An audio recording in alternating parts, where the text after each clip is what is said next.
Of course, we know that X-Men from the 90s is largely considered the definitive X-Men outside of the comic books. But still, there are some misunderstandings and plot holes that I think we could fill in since it's been a while. Let's rewind together to that rad time right after this killer track. Let's go back in time, we can just hit rewind. What a terrific notion, it's cartoon commotion.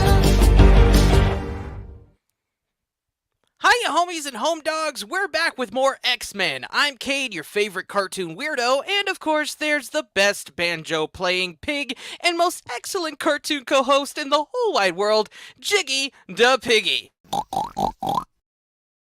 We're coming to you live twice a month on Facebook and YouTube, and through the skills of the Cereal Box Network, you can hear our audio version on Spotify and other podcast platforms. So thank you a bunch. Thanks bunches to the network for hosting our show. We really appreciate you guys. Together, we rewind to the tunes of the 80s and 90s for a brand new perspective in your life nowadays. In this episode, we're going back to X-Men the Animated Series for a whole new take. Now then, who puts the commotion in cartoon commotion?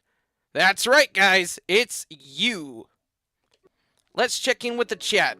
I think there's not too many people here right now, but Jay is here. Julian Murray. If you're here, jump in the chat at any time and we'll bring you up on the screen like Jay here. Hello there. Hiya, Jay. Glad you could be here. All right. So if you are here, go ahead and jump in the chat at any time. Blow that chat up, and we'll bring you up, and we'll respond to you live. Awesome. Okay, we'll return to the live chat towards the end of each of the 3 parts that we'll be covering in this episode, so keep it locked, homies!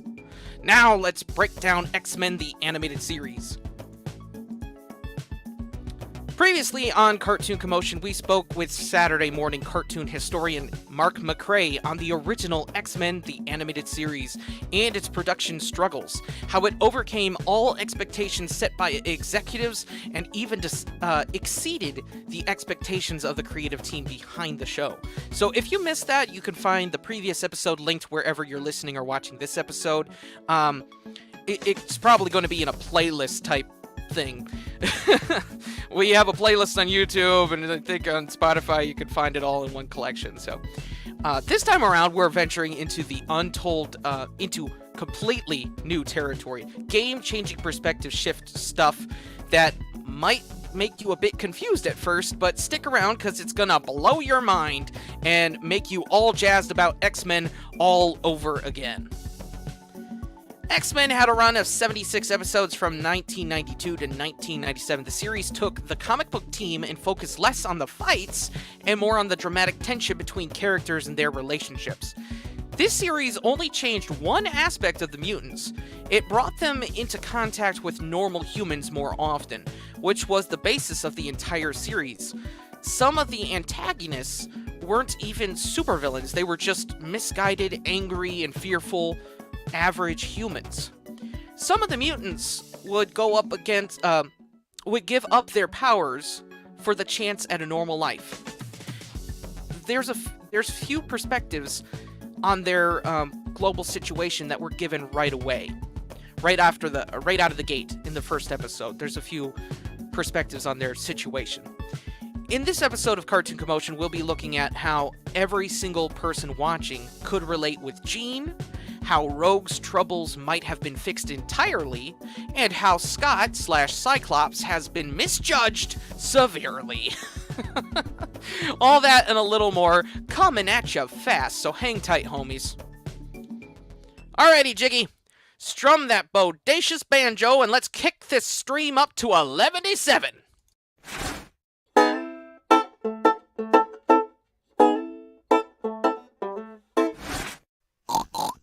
Brace yourselves for the epicness that is Part 1!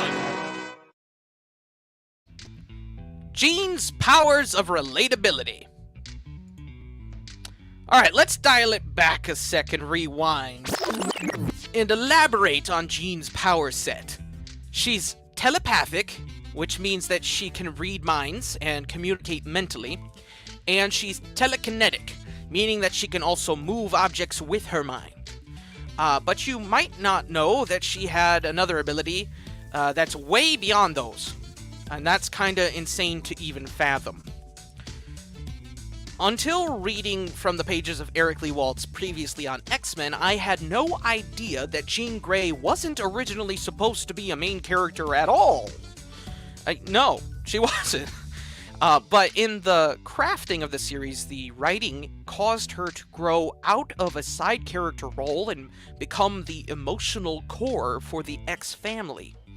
Eric mentioned in his book that she became a beacon or you could consider it an emotional hook for all of the other main characters to latch onto.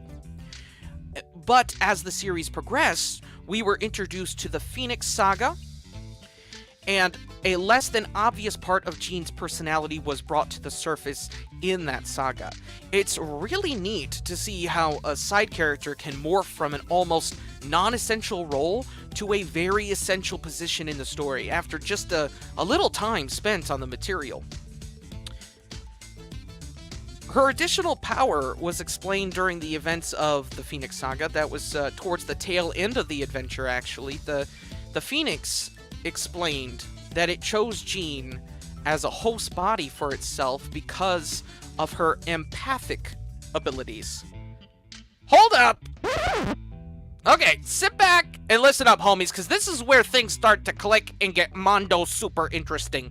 Personally, I honestly, for really dilly-o, I thought she was chosen by the Phoenix Force because she's a telepath.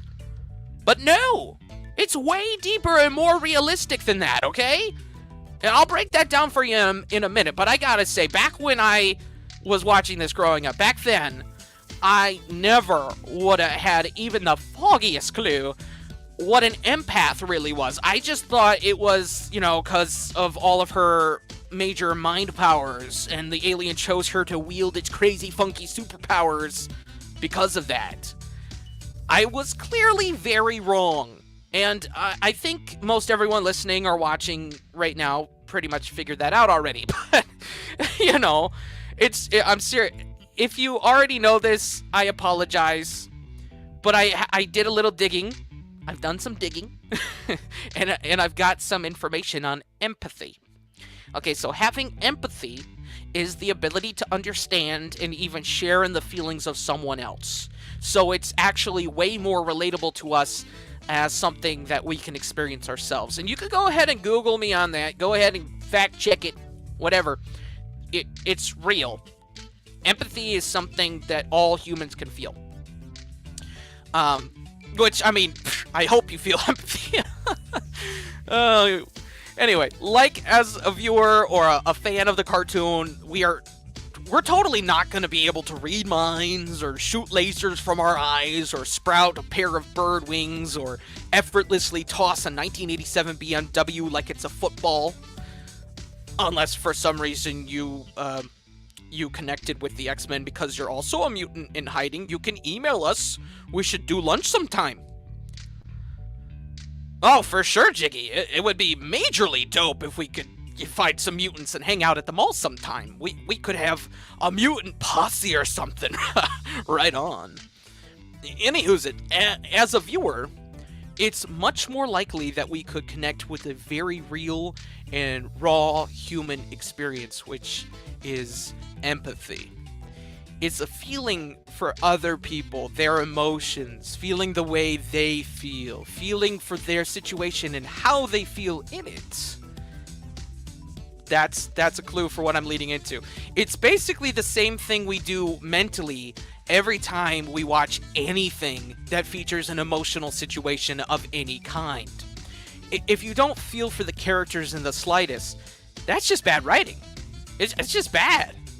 How many times do you put on a show and you just well, I don't really care about these characters or what's going on, but I'm gonna watch the whole thing. It's maybe 4 hours long, and I don't care about anything that's going on or any character in the show, but I'm going to watch the whole... Nobody does that. So, what I'm saying is, empathy is something we experience almost every time we watch almost anything. But in this case, Jean has an amplified empathic ability.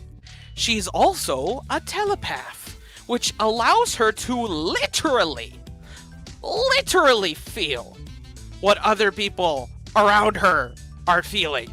So it's, it's one thing to be able to read minds, but something entirely different altogether if you're able to truly and legitimately feel what someone else is feeling, okay? That's some deep stuff to work with on Saturday morning cartoons. 90s X-Men? Oh, 90s X-Men pushed the limits when it came to not writing down to their audience. Like, they didn't write down to kids like, oh, it's... As a kid watching, they didn't put them on a lower level when they wrote this material. And, and I'm speaking from experience because I was a kid watching this show, watching this cartoon, and I didn't pick up on this. This kind of went over my head, but it grew with me, and I'm connecting with it again as an adult, and man, you gotta dig it. You really gotta dig it, because this is some deep stuff. So this level isn't something normal humans of the real world could possibly experience. Like, there is such a thing as elevated empathy, and it's called being an empath, but there's no such thing as a telepath in reality. So the way the creative team of writers created an amplified personality type that we could connect with ourselves is rad to the max. Oh, Jiggy has something he'd like to add. What's up, buddy? Correctamundo, Jiggy. Jean's empathy plays a massive role with her character arc also, yes. Especially during the Phoenix Saga. With the Mondo Cosmic Energy Bird taking up residence in her mind, Jean's empathic abilities went bizarro nuclear. And over here we have a slide image of Jean taken over by the Phoenix, and this is when she turned dark. The Phoenix Force just wanted to feel things, get a grip on the human experience. But instead, it ended up overwhelmed by Jean's mega-enhanced empathy, a tidal wave of raw emotion that sent it spiraling. It couldn't handle the emotional depth that Jean could tap into. The joy, the sadness, the fear, the love, everything all at once was just way too intense. So this emotional overload is what drove the Phoenix to go totally bonkers and turn dark. Even though the Phoenix Force went off the deep end, Jean's empathic abilities ultimately created a lifeline tethering to her ex-family. So, in a way, things were resolved. That's the short end of it, because I don't want to break down the whole series for you, or even the Phoenix Saga. You know what?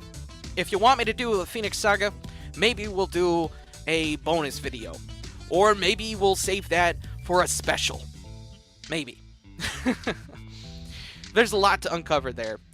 That saga was brilliantly told in this series, but even in the first two-part episode, Night of the Sentinels, we got a glimpse of how Jean is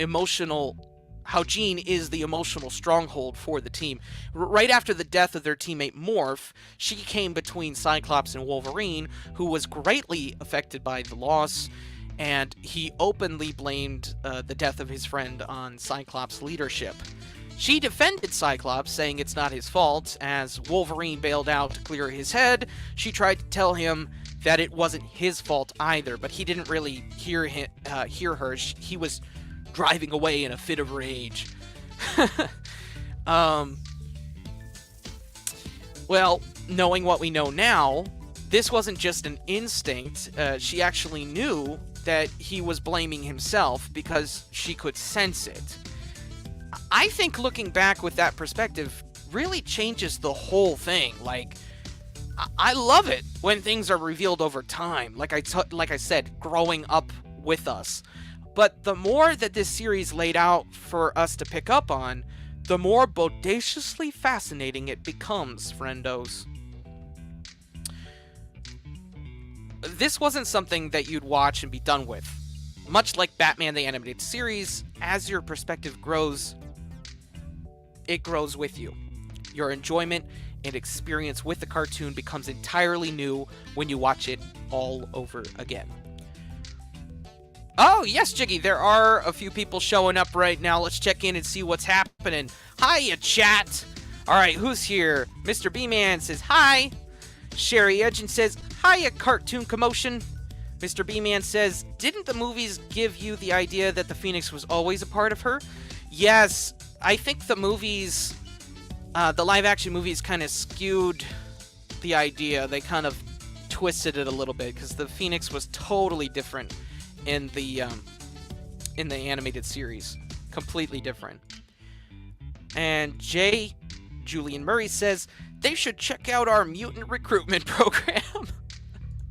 Bro, I think they kind of invented that program. We're a little behind on that. Yo, if you're here, blow up the chat. We'll come back to that as we reach the end of part 2. Thank you, everyone who's here. Thank you, homies. Remember to slap that like button and share the episode wherever you can so we can keep this rad retrospective rolling. You know, I really can't even possibly imagine what it would have been like to literally take in and feel the emotions going on in the hearts and minds of people that you care about. Jean cared about her entire team. And this is why the relationship triangle between Logan, Scott, and herself was so heartbreaking for her also.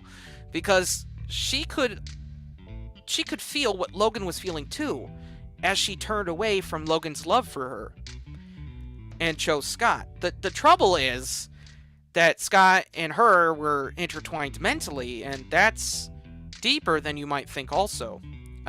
We'll go over that more in our third part, but I think you're going to have your mind blown even more with that one, so don't move a muscle. Before we explain how Scott had more to his character than you'd realize, I think we should look over Rogue's greatest struggle and the easiest and most unbelievable fix that nobody seemed to notice at all.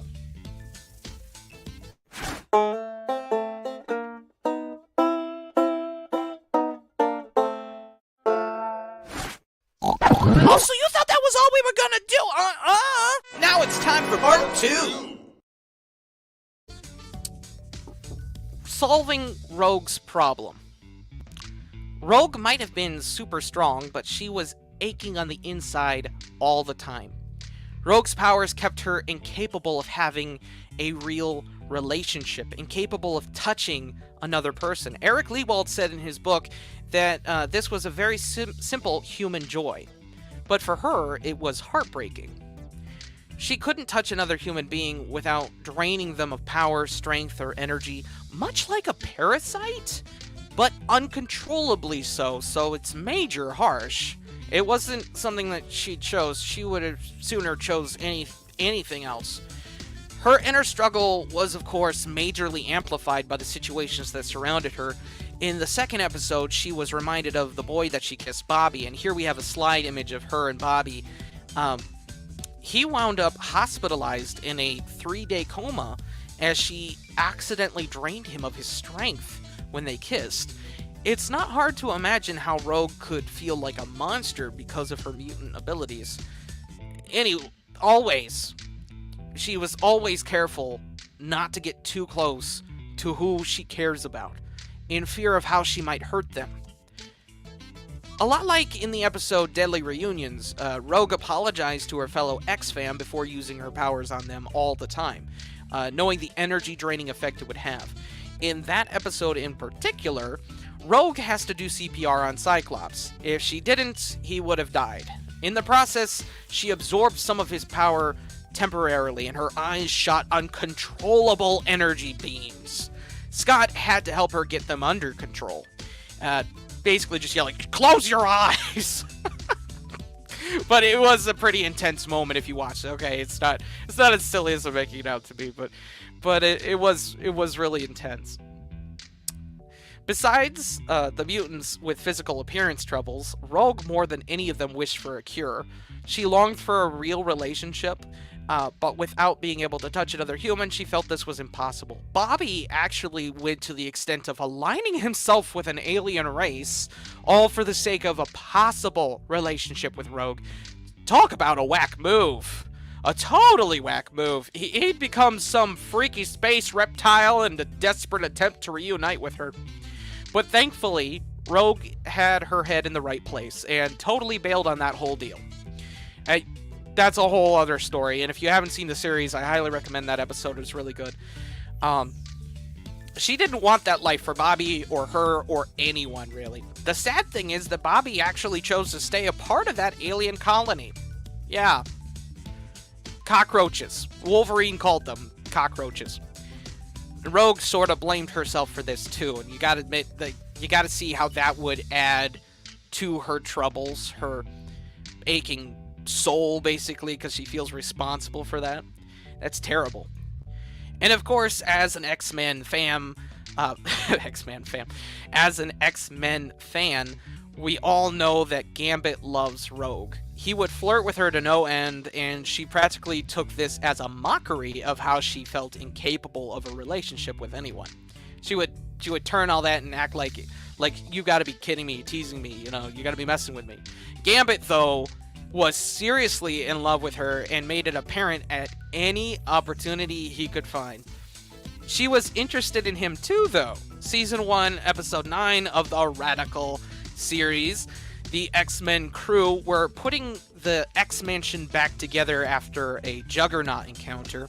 When Wolverine and Gambit had a beef between them, Rogue came between them, and Wolverine accused her for falling for the Cajun, as he put it.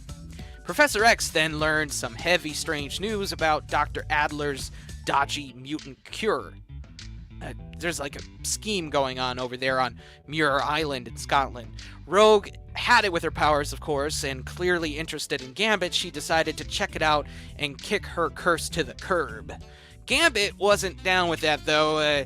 He knew how dodgy a program like that sounded. However, Dr. Adler had actually already kicked the bucket long ago, and Mystique was posing as the Doc. Mystique the shapeshifter, if you didn't know. I hope you know if you're watching this, because this is an in-depth look at the series overall, so I highly encourage you to go back and watch X-Men the Animated Series after this episode, because there's so much that would give you a completely new perspective on the show, on the cartoon after the fact. This was all a part of Apocalypse's terrible plan to enslave mutants looking for a cure. Spoiler alert, she didn't actually get cured or enslaved, so thankfully that whole deal flopped.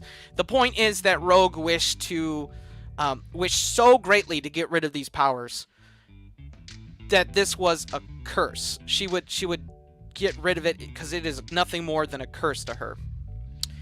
Of course, in that episode, she admitted her powers are helpful, so she's going to keep them. But, she struggled with that up and down throughout the show, throughout the cartoon's existence. So how could Rogue have a relationship? What glaring detail could the writers have totally neglected so that you could feel for her and wish that she didn't have such a tragic life? Friendos, would you believe that after a full series rewatch, Jiggy and I have figured out exactly how they could have made a relationship work? Good thinking, little buddy. We'll be right back, increasing dramatic tension right after this. Yo, friendo, if you don't want to be a one-time donator or a monthly donator to the show, but you still kind of want to support us a little bit, besides hitting like and share and all that stuff that YouTubers always say, you can grab some Commotion swag. Snag your own Jiggy shirt. That's the Cartoon Commotion logo featuring our very own banjo-playing pig. What are you waiting for? Links in the description. Now on with the show. That's a good-looking shirt, right?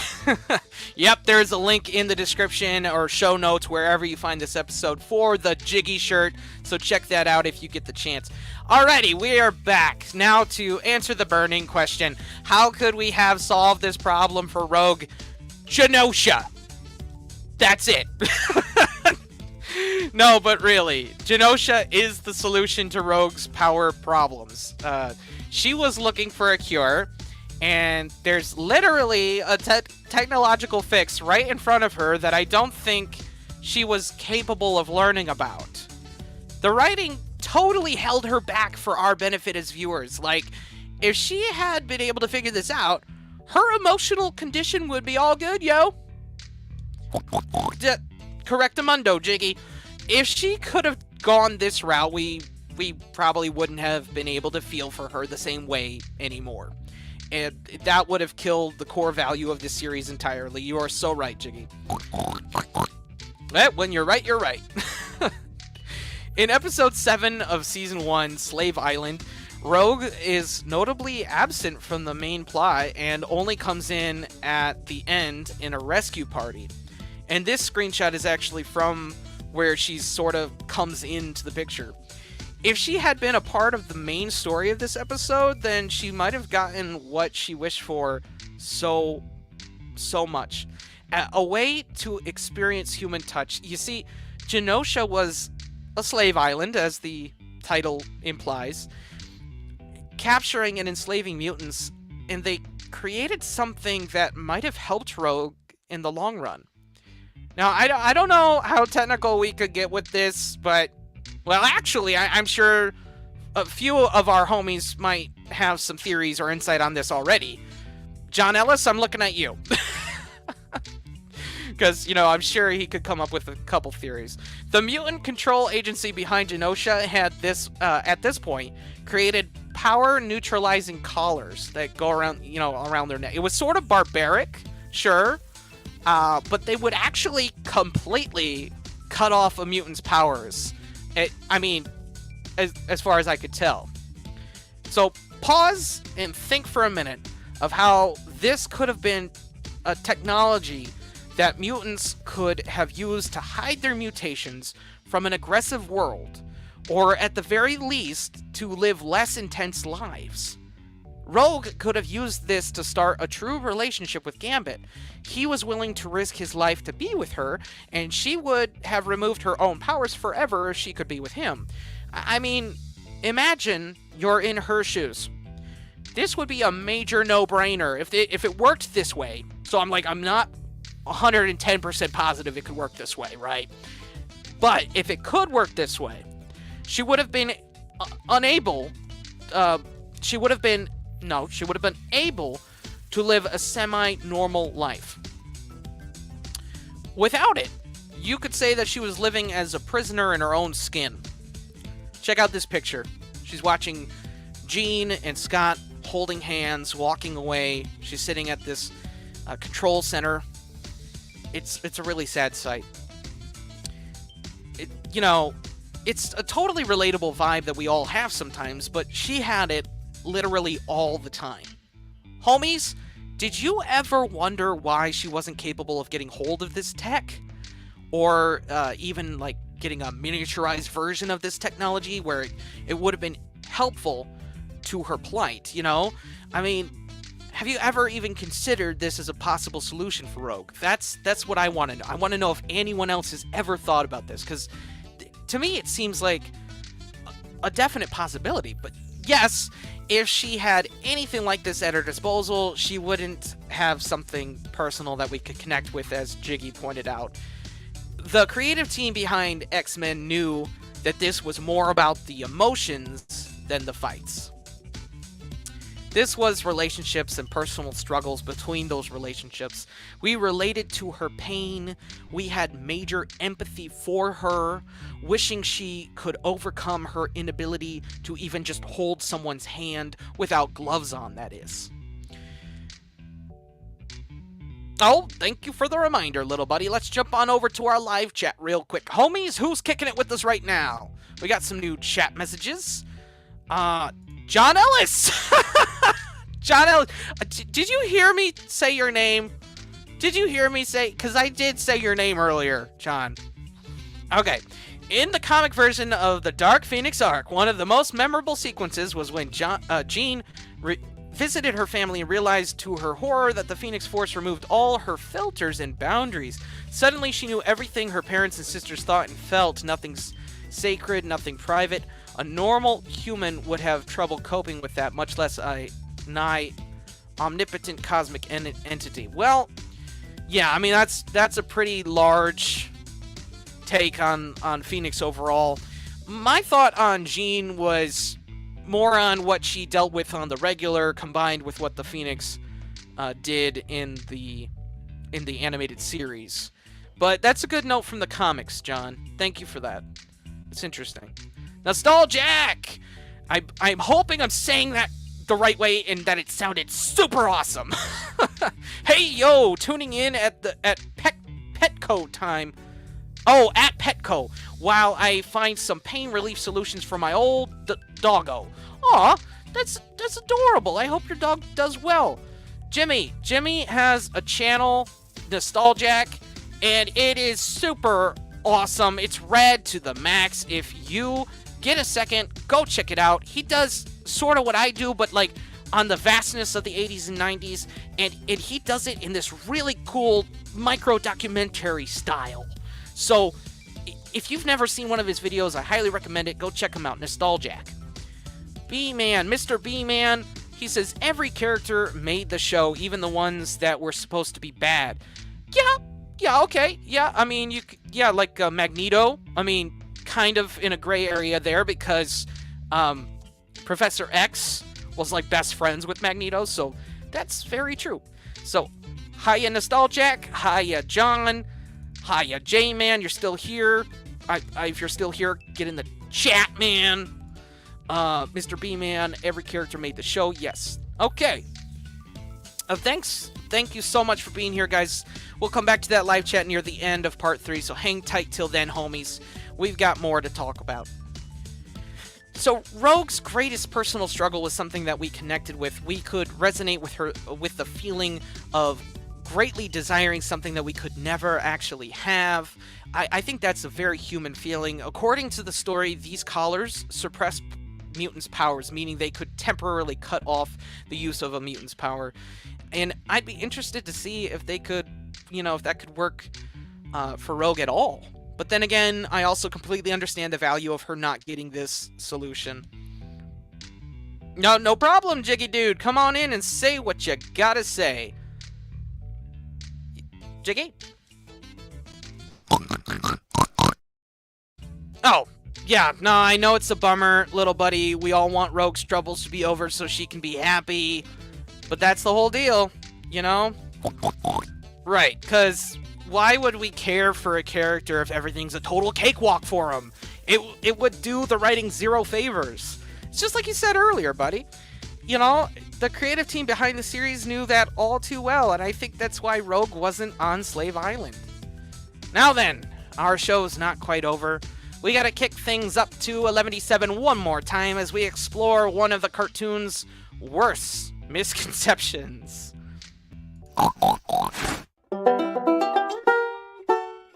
Alright, let's wrap this up real nice with part 3. Scott's not as wimpy as we thought. Okay, I mean, I can't not mention that the slide here features Wolverine's gut punch to Cyclops in the second part of the pilot episode. It's a classic moment for sure. He's all like, "You know nothing, little man." This is hysterical, okay? Okay. Moving on. Scott's not as wimpy as we all thought. I know that's a very strange title, but you know what, homies? I can almost guarantee that earlier on in your viewing of X-Men the Animated Series, you thought of Scott like a stick-in-the-mud? A stick-in-the-mud leader that was always whining about Jean. Whining about Jean all the time. And this perspective probably carried over as the property of the X-Men got even more animated adaptations. X-Men Evolution and Wolverine in the X-Men.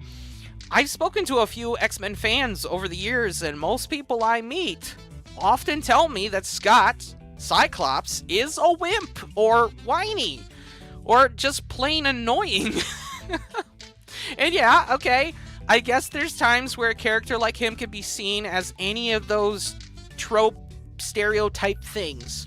But Jiggy and I want to give you a completely new perspective on this. Of course, this does tie back to our earlier topic featuring Jean, so you have to think back to that segment of our stream here. The first topic, the first part of our stream tonight. Jean was always, from the start, a telepathic empath, or an empathetic telepath.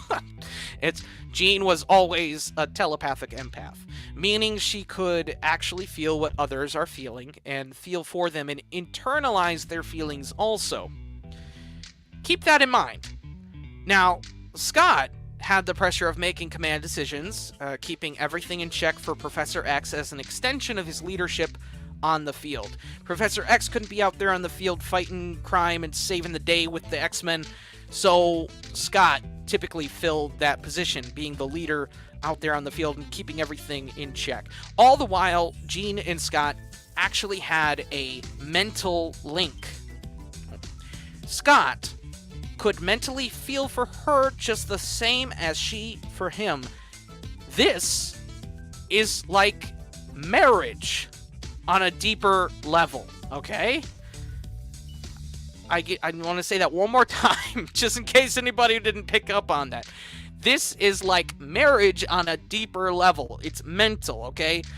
Though it occasionally seemed as though Scott was a broken record, playing the Jean's Not Around blues every time she vanished for an episode, it was never actually that simple. The agony was intense. It was like he was sharing a soul with Jean, and every separation felt like a part of him was being painfully ripped out. Every second they were apart, and it got worse the longer it took for them to reunite. Okay, so this is very intense. It's not just him wishing she would return. It's not just him worrying for her. It was so much more than just emotions. Their minds were tethered together through a true mental link.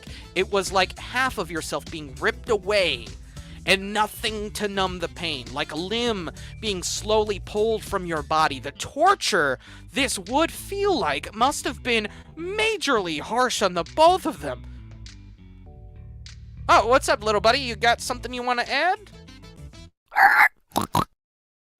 Oh, yeah, excellent. Very good point, Jiggy. Yes, Jean was feeling this too. Yes, she was. But it was slightly different for her.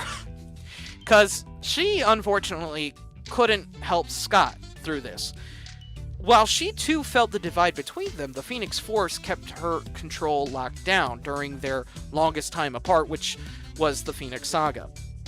So this is more to do with the Phoenix Saga, but it explains how Scott is through the series. It's not exclusively to do with the Phoenix Saga. It's just that is the longest time they were apart from each other. The Phoenix was feeding off of all of her emotions that she was experiencing at the time. So no doubt the same mental havoc that was occurring in Scott's mind in a way was... the same mental havoc was occurring in Scott's mind that was happening in her mind, in a way, as he was detached from her. Okay? This, I believe, actually ironically makes Scott the one who suffers the most during this situation, attempting to restore their lives and reunite with his love, working every second to keep a clear head and make on-the-spot leadership decisions that didn't serve his own purposes, and that got really difficult for him. How to do that when your mental state is being stretched to its limits is it's like a rubber band about to snap and send you spiraling just as bad as the Phoenix. Amazing. It's really, truly amazing. When you hit the pause button and ponder all that he might have been experiencing the entire time, I can't help but think differently of his character. It's totally wowzers, right? This paints his person in a whole new light, and I hope to see a whole lot less of Scott's a major bummer, buzzkill, bossy loser posts, okay?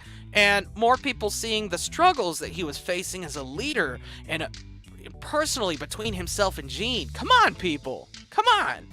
If you were dealing with all that, I think you'd have acted no better than this tight, laser-blasting leader dude.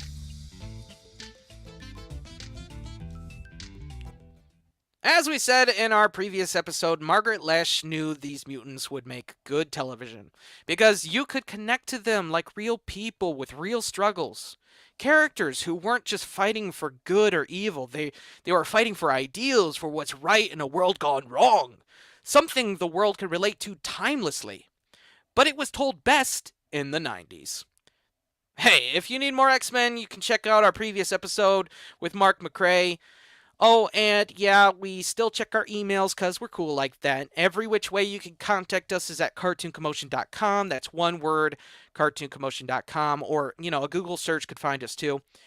You know what? We're going to check in one more time with the live chat because we got a little time here. Galaxy Unicorn Art saying, "Hi, Cade, I love your show." Jay says, so a teleempath. That's a nice way to end the show, Jay. That's really good. Because I was stumbling saying telepath, empath, so he was Thanks for that, Jay. That was really great. Our next episode is going to be on Garfield and how dramatic things started for him. It's really surprising just how much that changed and how essential that was. So that Tubular Rewind will be live at 8 p.m. Eastern Standard Time on November 18th on Facebook and YouTube. Until then, as always, keep it unreal. If you enjoyed the show, the only way it grows is if you share it with a homie so they can know. Come join the commotion, Cartoon Commotion. Come join the commotion, yeah, Cartoon Commotion. Cookie shoutouts! Eric Grant, Carrie Cube, Legion of Comics, Marcia Sullivan, Sherry Edgett, Cade Utterback, and of course ToySoccer.com. And just so you know, we are brought to you by the fine folks of the Cereal Box Network. CerealBoxNetwork.com. Lay us out, Jiggy.